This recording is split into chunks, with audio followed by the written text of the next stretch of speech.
Ketika suatu zat berbahaya atau beracun telah mencemari permukaan tanah, pasti akan menguap, tersapu air hujan, dan masuk ke dalam tanah. Pencemaran yang masuk ke dalam tanah kemudian mengendap sebagai zat kimia beracun di tanah. Zat beracun di tanah dapat berdampak langsung pada kehidupan manusia ketika bersentuhan atau dapat mencemari air tanah dan udara di atasnya. Jadi, dapat disimpulkan bahwa pencemaran tanah adalah keadaan di mana bahan kimia buatan manusia masuk dan mengubah lingkungan tanah alami. Pencemaran tanah ini biasanya terjadi karena kebocoran limbah cair atau bahan kimia industri atau fasilitas komersial, penggunaan pestisida, masuknya air permukaan tanah tercemar ke dalam lapisan subpermukaan, kecelakaan kendaraan pengangkut minyak, zat kimia atau limbah, dan air limbah dari tempat penimbunan sampah, serta limbah industri yang langsung dibuang ke tanah secara tidak memenuhi syarat atau illegal dumping. Selanjutnya yaitu cara penanggulangan pencemaran tanah. Cara penanggulangan pencemaran tanah yang pertama yaitu dengan cara remediasi. Remediasi adalah kegiatan untuk membersihkan permukaan tanah yang tercemar. Remediasi ada dua, yaitu in situ atau on-site dan ex situ atau off-site. Pembersihan on-site adalah pembersihan di lokasi. Pembersihan ini terdiri dari injeksi dan bioremediasi. Sedangkan pembersihan off-site meliputi penggalian tanah yang tercemar dan kemudian dibawa ke daerah yang aman. Setelah itu di daerah aman, tanah tersebut dibersihkan dari zat pencemar. Cara penanggulangan pencemaran tanah yang kedua yaitu dengan cara bioremediasi. Bioremediasi adalah proses pembersihan pencemaran tanah dengan menggunakan mikroorganisme.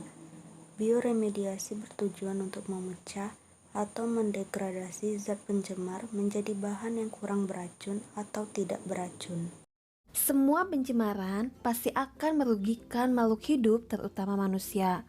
Dampak pencemaran tanah terhadap kesehatan tergantung pada tipe polutan, jalur masuk ke dalam tubuh, dan kerentanan populasi yang terkena. Contohnya saja, 1. Kromium. Berbagai macam pestisida dan herbisida merupakan bahan karsinogenik untuk semua populasi. Yang kedua, timbal. Sangat berbahaya pada anak-anak karena dapat menyebabkan kerusakan otak serta kerusakan ginjal pada seluruh populasi. Yang ketiga, raksa dan siklodiena dapat menyebabkan kerusakan ginjal, beberapa bahkan tidak dapat diobati. Yang keempat, PCB dan siklodiena akan mengakibatkan kerusakan pada hati ditandai seperti keracunan. Yang kelima, organofosfat dan karmabat dapat menyebabkan gangguan pada saraf otot. Selanjutnya, berbagai pelarut yang mengandung klorin merangsang perubahan pada hati dan ginjal serta penurunan sistem saraf pusat. Ada beberapa macam dampak kesehatan yang tampak seperti sakit kepala, pusing, letih, iritasi mata, dan ruam kulit untuk paparan kimia. Pada dosis yang besar, pencemaran tanah dapat menyebabkan kematian. Selain kesehatan manusia yang terganggu, pencemaran tanah juga dapat memberikan dampak terhadap ekosistem. Perubahan kimiawi tanah yang radikal dapat timbul dari adanya bahan kimia beracun dan berbahaya, bahkan pada dosis yang rendah sekalipun. Perubahan ini dapat menyebabkan perubahan metabolisme dan mikroorganisme endemik dan arthropoda yang hidup di lingkungan tanah tersebut.